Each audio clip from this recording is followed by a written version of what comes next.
Welcome back to WION World is One. You're watching Speed News with me, Vidur Kathuria. Let's get started.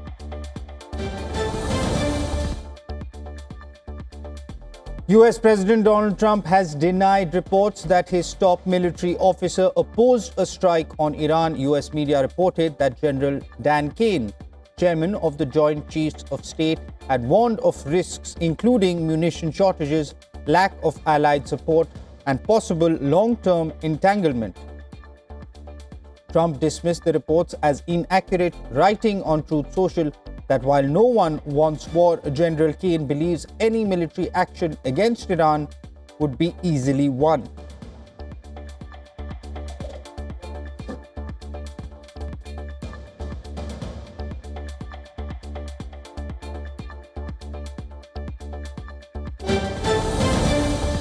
The US ambassador to France, Charles Kushner, has been barred from meeting with members of the French government after failing to appear to explain remarks about a slain far-right activist. Kushner, whose son Jared is married to US President Donald Trump's daughter Ivanka, was summoned to the French Foreign Affairs Ministry on Monday but did not attend. This marks the second time he has ignored a formal summons.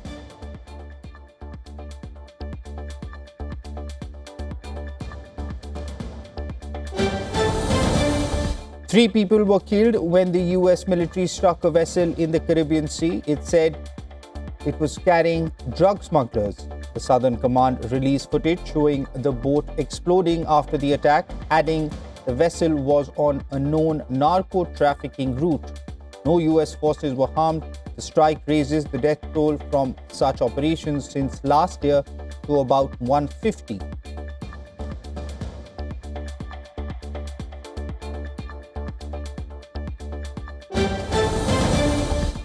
PeterMandelson, Britain's former ambassador to the US, has been released on bail after being detained in London. According to the police, Mandelson was arrested on suspicion of misconduct in public office as part of a probe into allegations of sharing government information with the late sex offender Jeffrey Epstein. Authorities confirmed the investigation is ongoing, with officials examining whether any classified or sensitive material was improperly disclosed.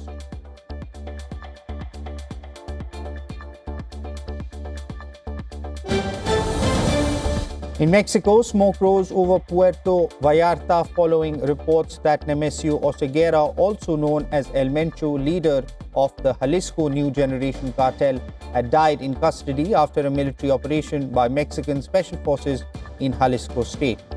Eyewitnesses captured thick plumes of smoke across the city as helicopters flew overhead, while authorities said suspected cartel members set fire to vehicles and businesses in multiple states, causing widespread disruption to transport and daily life.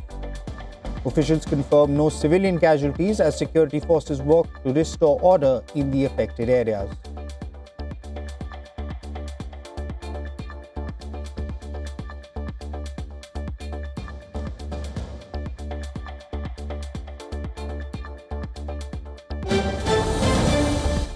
In Ukraine, beams of light lit the sky over Lviv's Marsove Cemetery as residents honored Ukrainian soldiers killed in the ongoing war with Russia. On the eve of the invasion's 4th anniversary, hundreds of mourners carried candles, passed flags, and portraits of the fallen.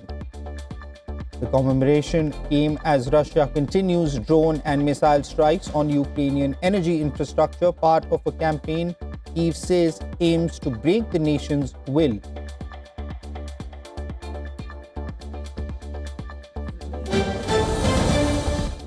Prominent Tunisian lawyer Ahmed Swab was released from prison after serving a 10-month jail term handed down by an anti-terror court.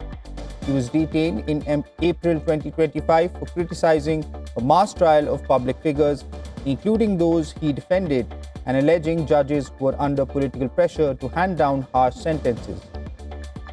He was sentenced to 5 years in prison, later reduced to 10 months on appeal under Decree 54, a law enacted by President Kais Saied to combat false news. Rights groups criticized the law for its broad interpretation and Swab's detention as a crackdown on dissent.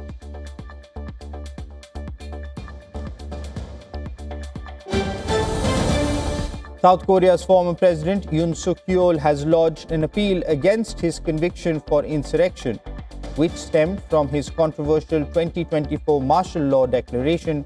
His legal team emphasized that the appeal is not only about challenging the court's ruling, but also about ensuring that the perceived flaws in the judgment are documented for historical accountability.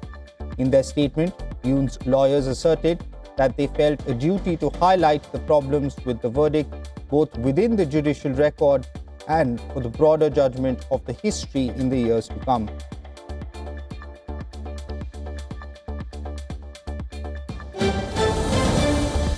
Malaysia has introduced legislation to cap a prime minister's tenure at 2 terms, aiming to strengthen accountability and limit executive power. The country currently has no term limits, with former leader Mahathir Mohamad serving 24 years across 2 stints. Prime Minister Anwar Ibrahim announced the push in January, saying a 10-year period is sufficient for leaders to fulfill their responsibilities. The proposal, part of his coalition's 2022 manifesto, requires approval from 2/3 of lawmakers, though critics say reforms have been slow and view the move as an effort to regain urban voter support ahead of next year's elections.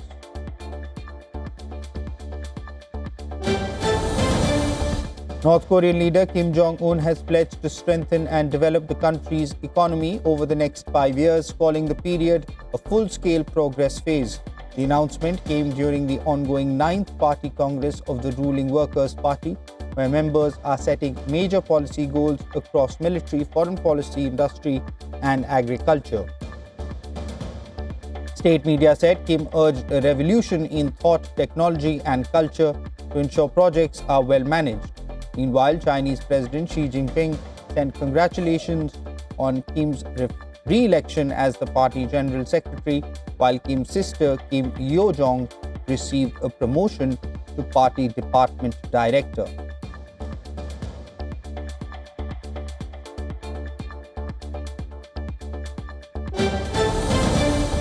Ethiopia's federal army marked its 65th anniversary with a military parade in Awassa.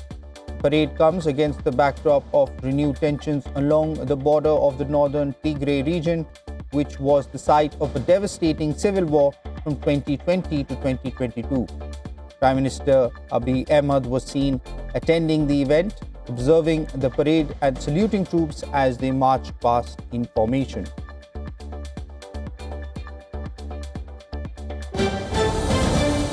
Brazil has revoked a decree that would have expanded Amazonian waterways under a federal privatization program following indigenous protesters' occupation of Cargill's port facility on the Tapajos River. Demonstrators argued the measure would allow dredging that threatened water quality and local fishing, and they had suspended operations at Cargill's Santarem terminal after weeks of protests. Protesters celebrated the government's decision but said they will remain at the site until the revocation is formally published in the official gazette.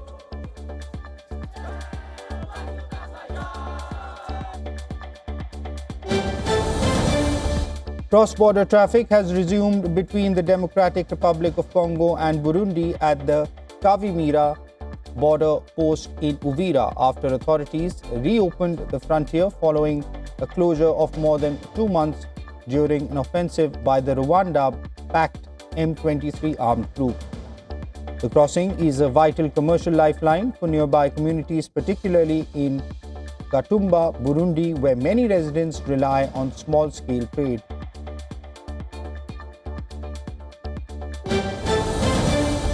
The Dominican Republic was briefly hit by a countrywide blackout on Monday in the second such outage in the past 3 months, triggering concerns about the stability of the Caribbean nation's power grid.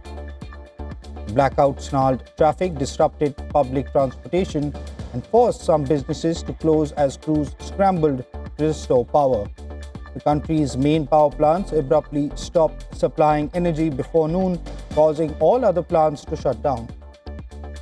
According to the state-owned Dominican Electricity Transmission Company, but by mid-afternoon, the system was operating at nearly 30% of its capacity. Energy Minister Joel Santos said that the failure was caused by a chip in a transmission line switch, which caused the system to go into protection mode.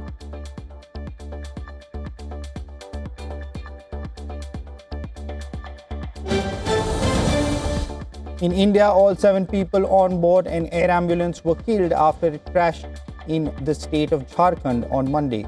The aircraft, operated by Red Bird Airways on a medical evacuation flight, had departed Ranchi Airport at 7:11 p.m. local time and requested a route deviation due to adverse weather before losing communication and radar contact with Kolkata around 7:35 p.m. The Directorate General of Civil Aviation confirmed the incident, saying search and rescue operations were underway at the crash site, while the Aircraft Accident Investigation Bureau will conduct a detailed probe to determine the cause.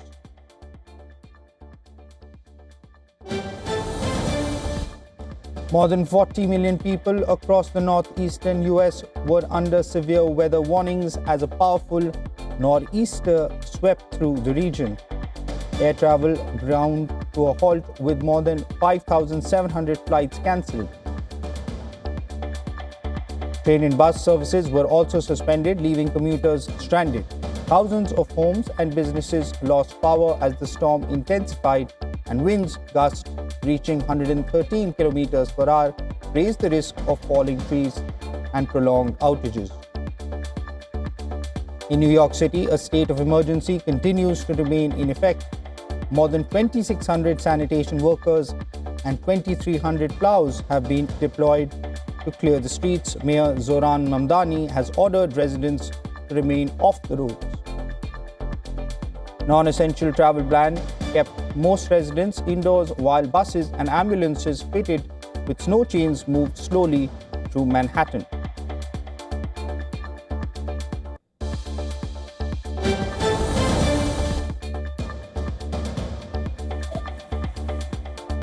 Time now from stories from the world of business. Asian markets turned cautious Tuesday after a sharp sell-off on Wall Street dented investor confidence. MSCI's board Asia Pacific Index outside Japan slipped 0.2% after the 6-day rally led by losses in South Korea. Japan's Nikkei rose 0.7% as trading resumed after a holiday. Overnight, the S&P 500 fell 1%, while the Nasdaq dropped 1.1% amid concerns about AI-driven disruption and rising trade uncertainty tied to President Donald Trump's tariff policy.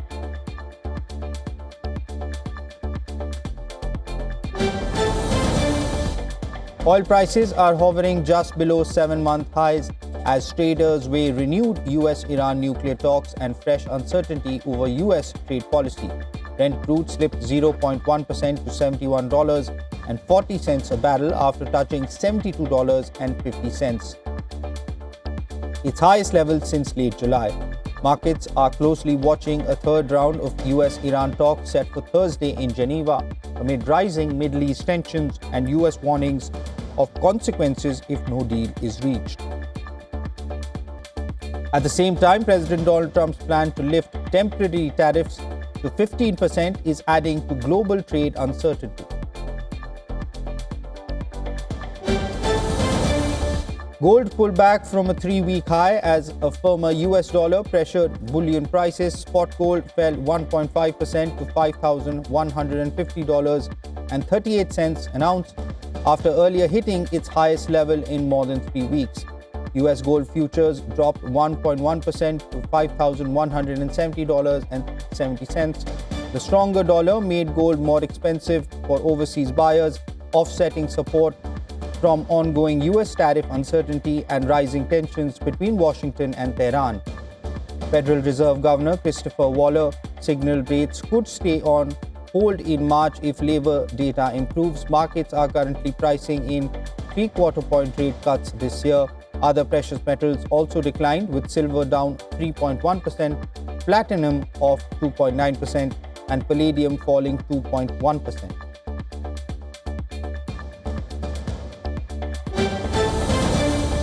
India's Wipro, one of the country's largest IT services companies, has said that the rapid AI adoption will create more jobs than it replaces, defying industry fears of disruption.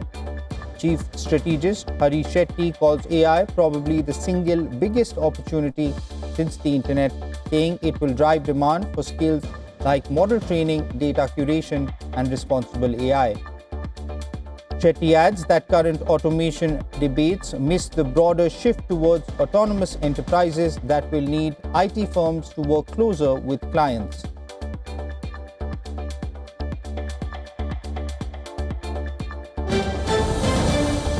Britain's privacy watchdog, along with 60+ international data protection authorities, has issued a joint statement on risks from AI-generated images of real people without consent. The group warned that AI systems can create realistic images and videos depicting identifiable individuals without their knowledge or permission, potentially leading to harms like defamation, non-consensual content, and safety risks. The statement urges organizations to engage proactively with regulators and build robust safeguards into AI to prevent privacy, dignity, and safety breaches.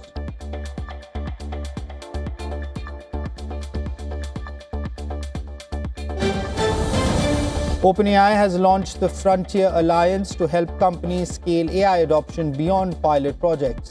The program pairs OpenAI engineers with BCG, McKinsey, Accenture, and to integrate AI into core business processes like sales, customer support, and software development. The Frontier platform connects corporate data and applications, allowing companies to build AI agents that share memory and skills across workflows. Products like ChatGPT Enterprise are also part of the initiative, with training and implementation support provided to clients.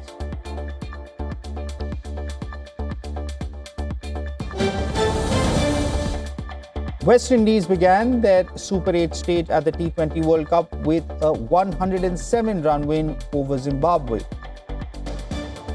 Timron Hetmeyer made a stunning 85 off 34 balls at a strike rate of 250 to help West Indies post a mammoth 254 for 6.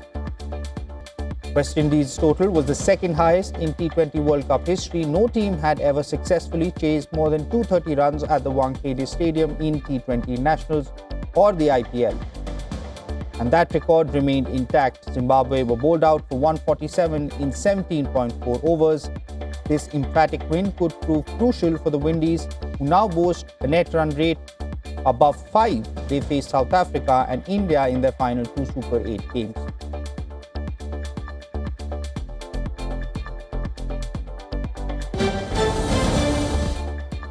Manchester United claimed a 1-0 win away to Everton in the Premier League. Benjamin Sesko came off the bench to score the only goal of the game in the 71st minute. The victory moved United up into the top 4 as they chase a Champions League football berth next season. United are now 3 points behind third place Aston Villa and 3 clear of fifth place Chelsea. The result also extended Everton's poor home run to 7 matches without a victory in all competitions, leaving them 9th in the table.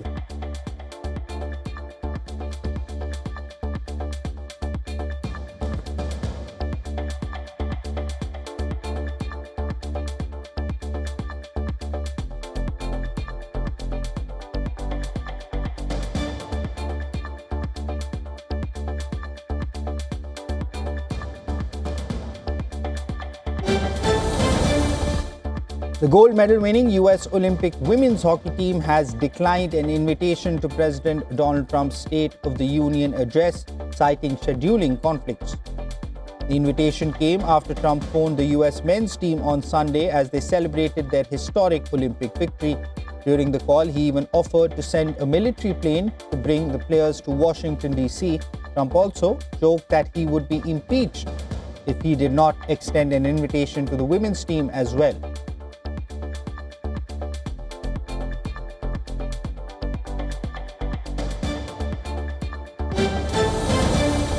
With the month of March coming up, speculation is reaching a fever pitch for the upcoming sequel, Dhurandhar: The Revenge. Recent reports suggest that Indian actor Imran Hashmi may portray the antagonist Bade Sahab in the sequel. The character frequently referenced but never seen in the first installment. Directed by Aditya Dhar and starring Ranveer Singh, the film is scheduled to release on March 19, 2026.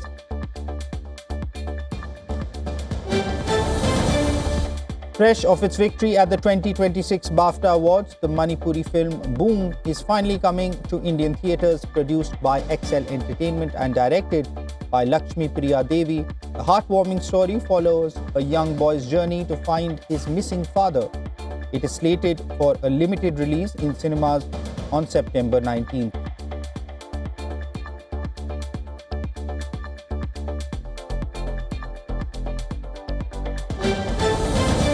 Music world is in mourning after the loss of Willie Colon, the architect of urban salsa. He died at the age of 75. Colon was instrumental in bringing Latin music to the global mainstream through collaborations with icons like Ruben Blades and Celia Cruz. His family confirmed the news of his death.